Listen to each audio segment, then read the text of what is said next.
Welcome to our presentation on shock, a critical medical condition that demands swift intervention. Shock occurs when there's a disruption in blood flow and oxygen delivery to the body's cells and tissues. Today we'll delve into the conceptual framework of shock, examining its underlying mechanisms and the importance of recognizing its signs and symptoms.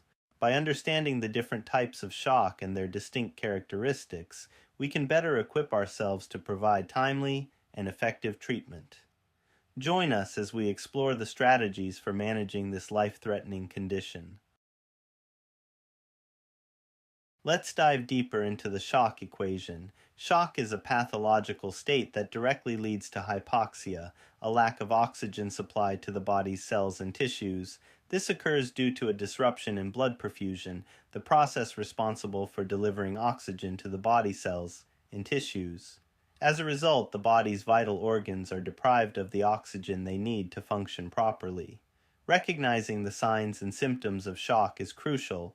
These may include confusion, tachycardia, excessive sweating, and decreased urine output. These physiological responses are the body's attempts to compensate for the acute changes in blood flow and oxygen delivery. Understanding these indicators is essential for timely intervention and effective management of shock. Monitoring shock is essential for effective management. One crucial parameter to assess is the pulmonary capillary wedge pressure, PCWP. This measure can indicate whether shock is present and its underlying cause. PCWP levels may be elevated, suppressed, or normal, depending on various factors. Fluid therapy plays a pivotal role in shock management. By administering fluids, we aim to maintain a PCWP between 12 to 14, ensuring adequate organ perfusion. In some cases, fluid therapy alone may not suffice. This is where vasopressors come into play. These medications can be administered in a stepwise manner to support blood pressure and enhance organ perfusion. Think of it as gradually adjusting the throttle on an engine to maintain optimal performance. By carefully monitoring PCWP and employing appropriate interventions like fluid therapy and vasopressors, we can effectively manage shock and improve patient outcomes.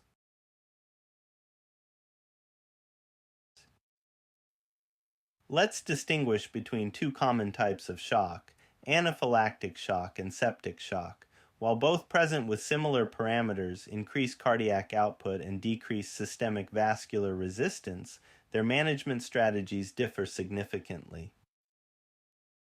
In anaphylactic shock, the body experiences a severe allergic reaction, leading to widespread vasodilation and increased permeability of blood vessels. The management of anaphylactic shock involves a combination of epinephrine and steroids. Epinephrine acts quickly to constrict blood vessels and improve blood pressure, while steroids help to reduce inflammation and prevent further allergic reactions.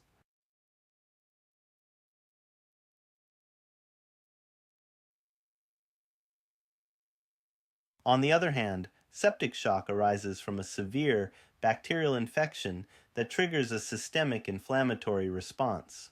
Despite the similar hemodynamic parameters, the primary focus in septic shock management is the administration of antibiotics to target and eliminate the underlying bacterial infection. Understanding these distinctions is crucial for tailoring appropriate interventions and optimizing patient outcomes in cases of anaphylactic and septic shock.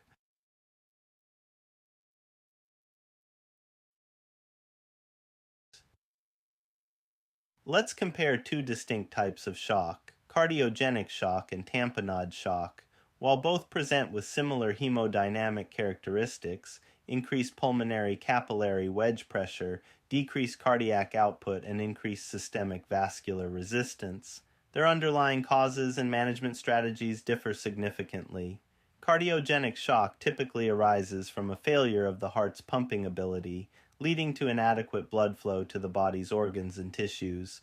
In this condition, the management involves the use of inotropic and vasopressor agents to improve cardiac function.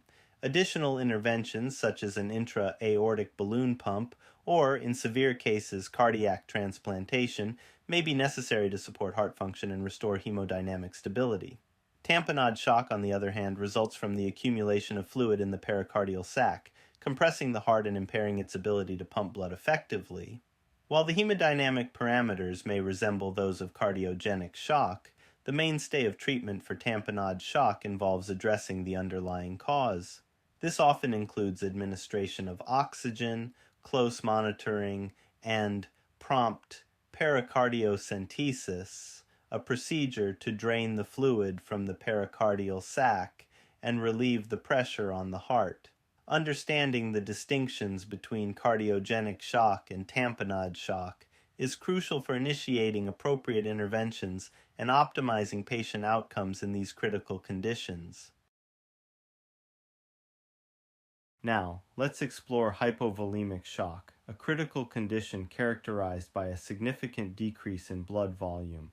This results in a cascade of physiological responses aimed at maintaining blood flow to vital organs. Firstly, in hypovolemic shock, the pulmonary capillary wedge pressure is decreased. This reflects the lack of volume in the vascular system, indicating insufficient blood circulating throughout the body. Secondly, the cardiac output is also decreased in hypovolemic shock. With a reduced blood volume, the heart struggles to pump an adequate amount of blood to meet the body's demands. Thirdly, despite the decrease in blood volume, the systemic vascular resistance increases. This is the body's compensatory mechanism, as it constricts blood vessels to maintain blood pressure and perfusion to vital organs. Overall, hypovolemic shock presents a triad of decreased PCWP, decreased cardiac output, and increased vascular resistance. Recognizing these signs is crucial for prompt intervention and effective management of this life-threatening condition.